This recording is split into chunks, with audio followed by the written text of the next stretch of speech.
오픈하는 매장마다 성공하는 비결 회계 7번째 강의는 메뉴 원가 계산법 쉬운데 자꾸 틀린다 라는 제목으로 이야기해 보겠습니다. 경영 데이터를 쌓아가다 보면은 계속 재밌는 데이터들이 나오는데 그중 하나가 원가율입니다. 이 원가율이라는 단어에는 다양한 개념들이 있습니다. 첫 번째 원가 개념은요, 레시피 원가율인데요. 레시피 원가율이란 메뉴 개발 담당자가 메뉴 개발 시 메뉴의 소비자 판매가를 결정하기 위해서 계산하는 순수 재료 원가율입니다. 여기에는 재료 관리상 발생할 수 있는 로스율을 한 5% 반영한 거죠.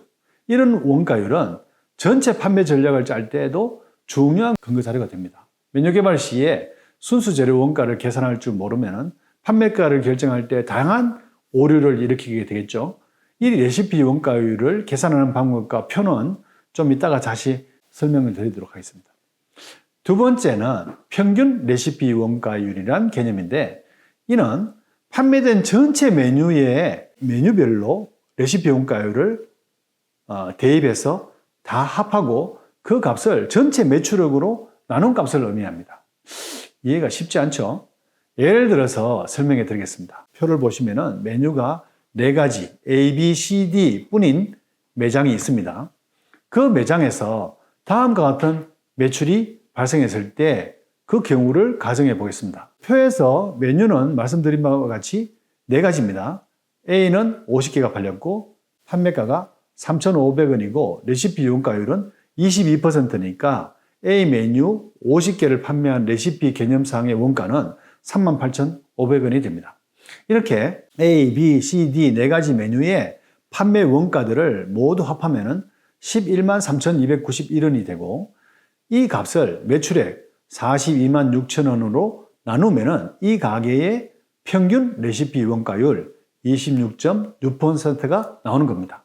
물론 실제로는 메뉴 숫자가 훨씬 더 많을 겁니다. 하지만 계산은 컴퓨터가 해주는 거니까 이런 방식으로 대입만 하시면 됩니다. 이런 데이터가 모여서 몇 달만 운영해 보면은 우리 매장의 평균 레시피 원가율이 얼마 정도인지 알 수 있게 됩니다. 세 번째는 장부상 원가율입니다. 장부상 원가율은 손익계산을 해서 산출된 매출 원가율을 의미하죠. 이 매출 원가율이 가장 실제적인 경영 데이터가 되죠. 그렇다면 두 번째 설명한 평균 레시피 원가율은 손익계산서에 있는 매출 원가와 일치할까요? 절대 일치하지 않습니다. 그 원인은 뭘까요? 우리가 메뉴를 개발할 때 계산으로 작성한 메뉴별 원가율인 레시피 원가율과 그 레시피 원가율을 판매량에 대입해서 산출한 평균 레시피 원가율은 이론적인 원가율이죠. 그렇게 될 것이라고 생각하고 판매가나 할인 이벤트 등을 기획하는 근거로 사용하기 위해 만든 원가율입니다. 그러나 현실은 다릅니다. 손익계산을 해보면 생각대로 잘 안 됩니다. 그 이유는 재고관리 역량, 재료로서 할인 판매, 판촉 이벤트 등 다양한 원인에 의해서 차이가 나는 겁니다. 이 차이가 얼마나 되는지 분석하는 것이 아주 중요합니다. 참고로 제 회사의 평균 레시피 원가율은 25%입니다. 하지만 매장별로 장부상 원가율을 보면은 어떤 매장의 경우 23%인 경우도 있고 어떤 매장의 경우 35%인 경우도 있습니다. 왜 그럴까요? 그 원인은 약간 복잡합니다. 가장 주된 원인은요, 그 매장의 주력 메뉴가 무엇이냐에 따라서 원가율이 달라지겠죠. 단순 커피 메뉴의 경우 레시피 원가율이 낮습니다. 커피 메뉴가 많이 팔리는 매장은 평균 레시피 원가율이 타 매장보다 낮아지겠죠. 반면에 브런치 같이 레시피 원가율이 높은 메뉴가 많이 팔리는 매장의 경우는 평균 레시피 원가율이 타 매장에 비해서 높아질 수밖에 없습니다. 그러니까 우리 매장은 왜 이렇게 원가율이 많이 나오지? 하기 전에 주로 어떤 메뉴가 많이 팔리는지를 검토하시는 것이 더 중요하겠죠. 또 다른 원인은요, 재고 관리 역량과 관련이 있습니다. 장부상 원가율이 너무 높게 나온다고 체험본부에 컴플레인하는 매장들이 있습니다. 그러니까 가맹 상담을 할 때는 28% 내지 32% 정도의 매장마다 편차가 좀 있다라고 들었는데 실제로 해보니까 나는 35%나 나온다. 이렇게 컴플레인 하시는 거죠. 그런 경우 실제 방문해서 조사를 해보면요, 재고 관리가 잘 안 되고 있는 경우가 많습니다. 커피 음료나 원두 판매량에 비해 원두 주문량이 너무 많다든지, 브런치 메뉴 판매량에 비해 과일과 야채 등의 매입 금액이 너무 높다든지, 관리상의 문제가 많이 있다는 걸 볼 수 있습니다. 그러니까 적정 재고량을 파악하고 유통기한이 지나서 버리는 식재료가 없도록 하고 냉장 냉동고가 너무 꽉 차서 뭐가 어디에 있는지 찾지 못해서 다시 주문하는 일이 없도록 관리해야 하는데 그런 부분을 놓치는 경우 장부상 원가율이 더 높게 나오는 겁니다. 또 극단적인 사례로 직원들이 가게의 물건들을 개인적인 목적으로 활용하거나 주문에 넣어가는 범죄 행위 때문에 원가율이 높아지는 경우들도 더러 있습니다. 그래서 이런 데이터 관리를 꾸준히 하다 보면 그런 정황을 파악할 수 있게 되죠. 사장이 그런 관리를 철저히 하는 사람이라는 인식을 주는 것이 직원들이 범죄 행위를 하지 않도록 도와주는 안전장치가 되는 것입니다. 다시 원가율 이야기의 기초로 돌아가서 원가율을 어떻게 계산하는지 살펴보도록 하겠습니다. 우선 레시피 원가율을 산정하기 위해서는 모든 재료의 단위당 단가를 정리해야 됩니다. 예를 들어 휘핑이 들어가는 경우 500g을 만들어 놓고 S라는 메뉴에는 35g을 사용하고 R이라는 메뉴에는 45g을 사용한다면 g당 단가를 산정해 둬야지 각 메뉴의 원가율을 계산하기 쉬워지겠죠.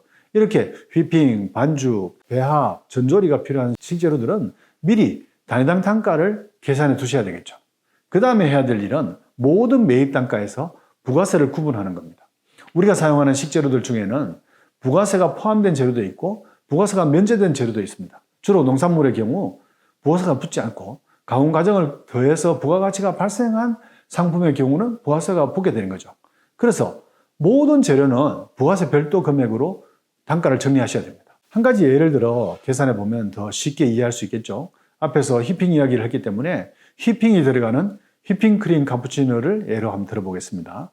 메뉴 개발 담당자는 이 표만 보셔도 금세 이해하시겠지만 이런 일을 처음 해보시는 분은 이 표가 상당히 복잡해 보일 겁니다. 하나하나 살펴보면 사실은 그리 어려운 표는 아닙니다. 이 메뉴에 들어가는 재료들은 물가지 6가지입니다. 이 재료들의 매입가를 기입하고 부가세와 공급가액을 분리해서 기입합니다. 우선 에스프레소부터 보시면요. 구매 단위가 500g이죠. 에스프레소는 대부분 다 500g 단위로 거래됩니다. 그리고 에스프레소 샷에 들어가는 파우더 양을 기입하면은 엑셀에 수식만 넣어두면은 투입 원가는 자동으로 계산되겠죠. 이렇게 각 재료의 매입가, 구매 단위, 투입량, 투입 원가를 정리하다 보면 어떤 재료는 부가세가 있고 어떤 재료는 부가세가 없죠. 그래서 앞에서 말씀드린 대로 원가 계산할 때는 모든 금액을 부가세 별도 공급가액 금액으로 개념을 잡으셔야 됩니다. 마지막에 소비자 판매가를 결정할 때에만 부가세를 포함해서 결정하는 겁니다. 에스프레소와 설탕 시럽 같은 재료는 투입 원가 계산이 쉬운데 휘핑크림의 경우 크림 안에 또다시 다른 다양한 재료가 들어가고 휘핑은 다시 다양한 메뉴에 들어가기 때문에 휘핑 단위로 만든 상태에서 원가를 먼저 정리해 두셔야 된다고 말씀드렸죠. 그래서 이런 전조리가 필요한 식재료를 별도로 기초재료 시트에서 계산해 둬야 됩니다. 어쩔 수 없이 저희 회사 휘핑크림의 기초재료표를 보여드리겠습니다. 저희 회사의 경우 이런 기초재료에 해당하는 식재료가 휘핑크림, 발효유, 드레싱, 와플 반죽, 복숭아 아이스티, 홍차 시럽, 홍차 냉칭 우유 등 8가지 정도가 있습니다. 이렇게 재료별 투입 원가가 정리되면 그 투입 원가의 합에 재료로서 5%를 더하면 판매 원가가 나오는 겁니다. 이 판매 원가를 고정값으로 두고 다양한 소비자 판매가를 대입해 보면 판매가별 원가율이 나오고 최종 결정된 판매가는 왼쪽 하단에 기입하게 됩니다. 이런 방식으로 여러분의 브랜드에 판매되고 있는 모든 메뉴와 세트 메뉴들의 레시피 원가율을 계산해 보시면 그 자체가 엄청난 자산이 됩니다. 이렇게 레시피 원가율과 매장의 매출을 경험한 후에 평균 레시피 원가율 그리고 장부상의 원가율을 비교해 보면 다양한 경영 분석이 가능해집니다. 우리가 메뉴를 개발할 때 커피는 원가율을 어느 정도 유지해야 되는지 사이드 메뉴와 디저트 메뉴의 원가율은 어느 정도를 넘지 않아야 하는지 전략적인 관리가 가능해지는 거죠. 사실 이 중에 가장 중요한 건 해당 매장의 평균 레시피 원가율입니다. 우리 매장에 어떤 메뉴가 더 많이 팔리느냐에 따라서 평균 레시피 원가율은 달라지게 되거든요. 그러니까 메뉴별 레시피 원가율은 결국 평균 레시피 원가율을 확인하기 위한 기초 자료일 뿐인 거죠. 매출에 따른 평균 레시피 원가율이 더 실제적인 데이터가 됩니다.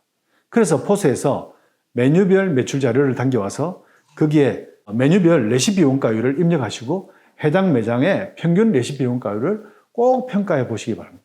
그래야지 장부상 원가율과 비교해서 우리가 관리상 어떤 문제가 있는지, 어느 부분에서 개선해야지 어머니 경영을 더 잘할 수 있을지 방향을 잡게 되는 겁니다. 저는 이런 시스템을 구축하는 것이 회사가 규모가 커지기 전에 꼭 하셔야 하는 일 중에 하나라고 생각합니다. 이 영상을 보신 후에 꼭 3가지 종류의 원가율을 산출해 보시기 바랍니다. 그 데이터가 주는 소리를 들어보시기 바랍니다. 감사합니다.